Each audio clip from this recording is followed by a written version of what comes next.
તલેટી બહુ પાણી ભરાતું હોય એ જગ્યાએ તલેટીનું રિઝલ્ટ બહુ સારું છે અને એનો યુઝ કરવો જોઈએ. શું નામ છે આપણું મોટા ભાઈ? મયુર કુમાર ભૂપેન્દ્રભાઈ પટેલ, ગામ?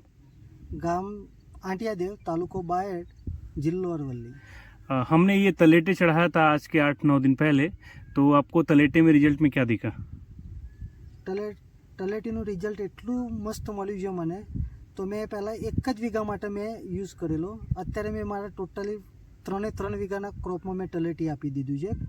કારણ કે આમાં કેવું હતું કે જ્યારે બહુ વરસાદ પડ્યો સોમવારે, તો મારા બધા જ પિકાડોના છોડવા નીચે નમી ગયેલા હતા અને એકદમ લબડી ગયેલા હતા.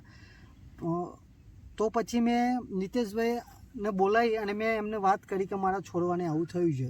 તો એમને મને વાત કરી કે તમે તલેટી આપી દો. તલેટી આપવાથી તમારું જે પાણીનું જે શિડ્યુલ છે એ સારું કામ કરશે. છોડને જેટલું પાણી જોઈતું હશે એટલું જ પાણી છોડ લેશે, બાકીનું નહીં લે.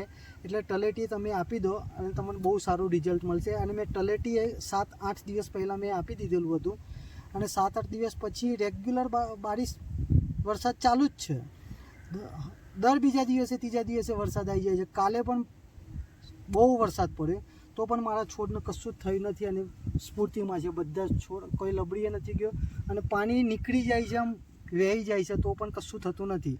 તલેટી બહુ પાણી ભરાતું હોય એ જગ્યાએ તલેટીનું રિઝલ્ટ બહુ સારું છે અને એનો યુઝ કરવો જોઈએ.